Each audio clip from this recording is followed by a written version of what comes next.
Halo semua, saya Ray.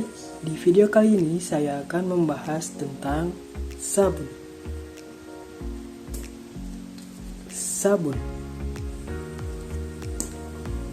Sabun.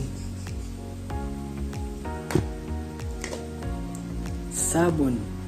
Ya, kita akan membahas tentang sabun. Kalian tahu sabun nggak? Menurut Wikipedia, sabun adalah produk yang digunakan sebagai pembersih dengan media air. Secara umum, berbentuk padatan, dan ada juga yang cair.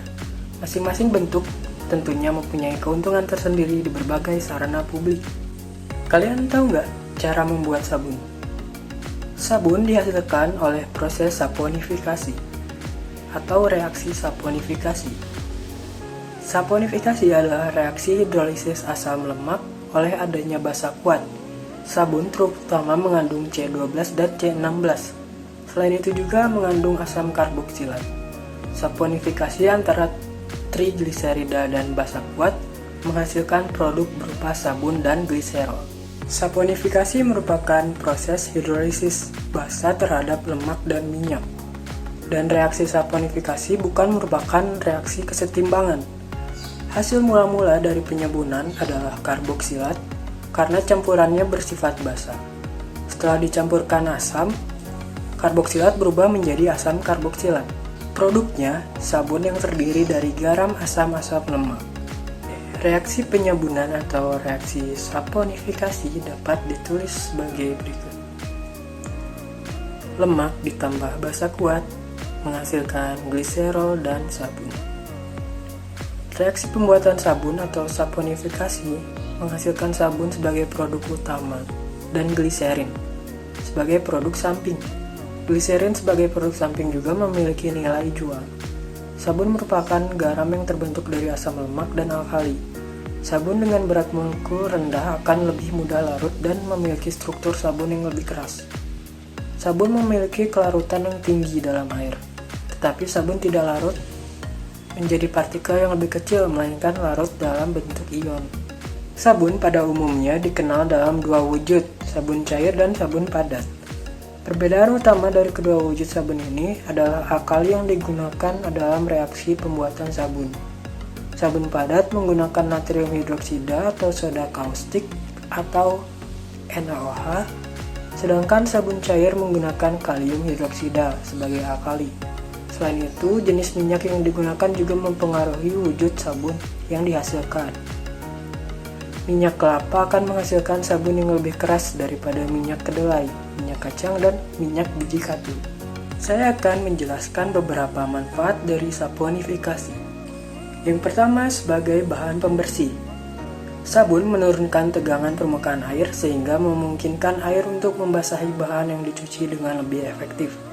Sabun bertindak sebagai suatu zat pengemulsi untuk mendispersikan minyak dan sabun teradsorpsi pada butiran kotoran.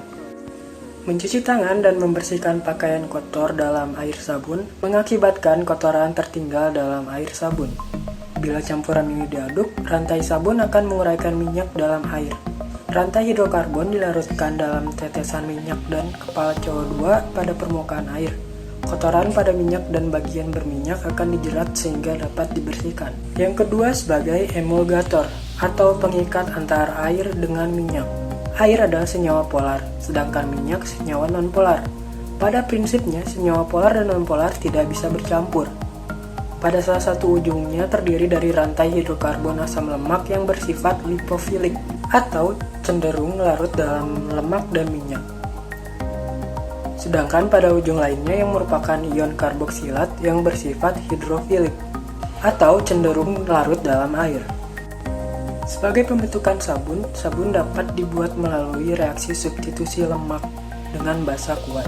RCOONA yang merupakan garam dari natrium karboksilat dapat menjadi sabun apabila R gugus alkil yang diikat merupakan gugus alkil yang besar, seperti C15H31 dan C16H33. Hal ini terjadi karena gugus alkil yang besar memiliki sifat nonpolar. Tidak seperti gugus alkil berantai pendek yang bersifat polar. Apabila sabun larut dalam air akan terbentuk ion RCOO dengan gugus R yang bersifat nonpolar dan COO yang bersifat polar. Gugus air yang terbentuk akan mengikat pengotor yang umumnya berbentuk lemak yang bersifat non-polar.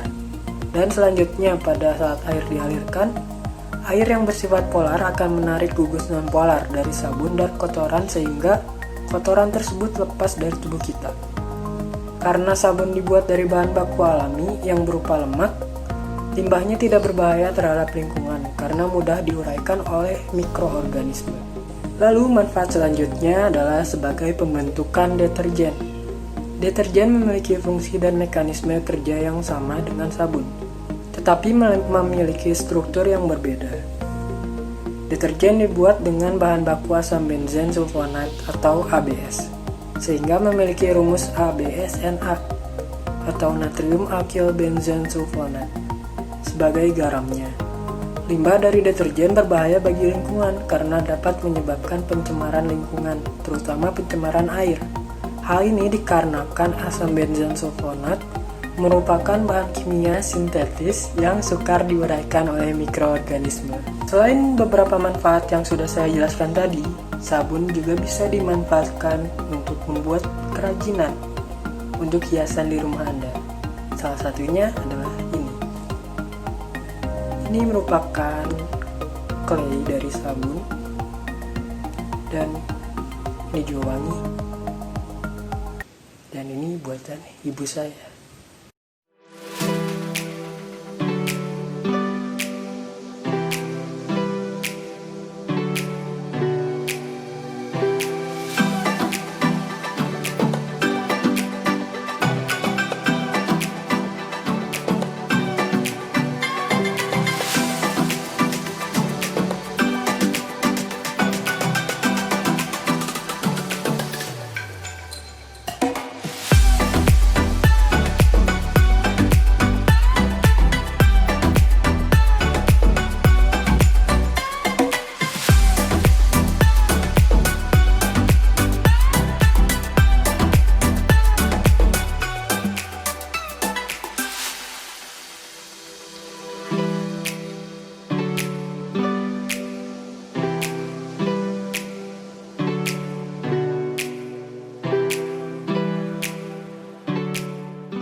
Oke, jika ada yang berminat atau ingin membeli produk dari ibu saya, bisa mampir ke IG-nya yaitu aishanti_shop. Thank you for watching.